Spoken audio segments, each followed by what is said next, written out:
جنگوں کے بارے میں ایک تلخ مگر تاریخی حقیقت اکثر دہرائی جاتی ہے کہ جنگ میں کوئی نہیں جیتتا، صرف انسان ہارتے ہیں۔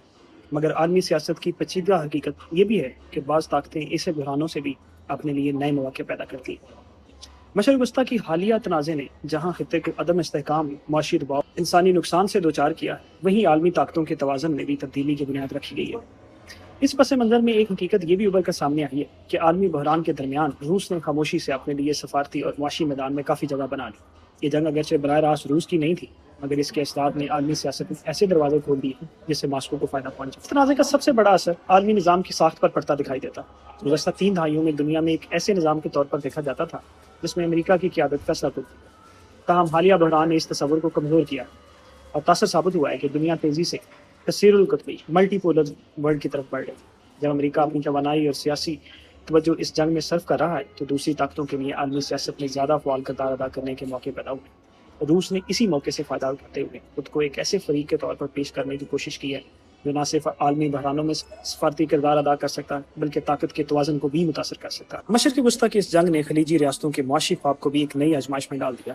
گزشتہ 2 دہائیوں سے خلیجی ممالک خود کو عالمی مالیاتی، تجارتی اور سیاحتی مراحل کے طور پر پیش کر رہے تھے۔ بلند و بالا عمارتیں، جدید بندرگاہیں، عالمی سرمایہ کاری کے منصوبے اس خواب کی علامت تھے کہ یہ خطہ سیاسی کشیدگی سے بالا تر ہو کر معاشی ترقی کا مرکز بنے گا۔ مگر جب میزائل حملے، توانائی کے مراکز پر خطرات اور بحری راستوں میں کشیدگی کی عالمی خبروں کو حصہ بننے لگے تو اس خواب کو بنیادی یعنی علاقائی استحکام پر سوال اٹھے۔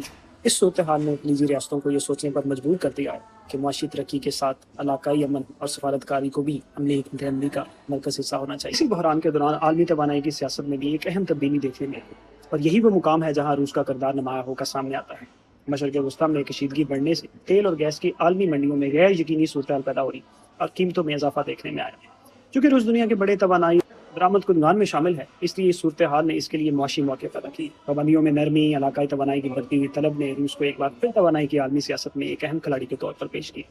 اس کے ساتھ ہی ماسکو نے ایشیا، افریقہ، مشرق وسطیٰ کے کئی ممالک کے ساتھ اپنے اقتصادی اور سفارتی تعلقات کو مضبوط بنانے کی کوشش کی تاکہ وہ مغربی دباؤ کا متبادل عالمی نیٹ ورک قائم کر سکے۔ یعنی ایک دلچسپ حقیقت یہ ہے کہ ابھی بھارت روس سے مہنگے داموں تیل خریدنے پر مجبور ہے۔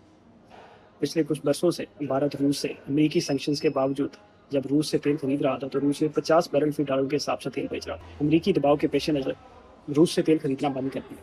اگر اس صورتحال میں جب اب بھارت کو دوبارہ تیل کی ضرورت ہوگی تو روس اسے مہنگے داموں تیل بیچ رہا ہے۔ تو اس صورتحال سے یہ بھی واضح ہو گیا کہ عالمی جنگیں، جغرافیائی کشیدگیاں صرف میدان جنگ تک محدود نہیں ہوتی بلکہ اس کے اثرات دور دراز ملکوں اور توانائی کی پالیسیوں تک پھیل جاتے ہیں۔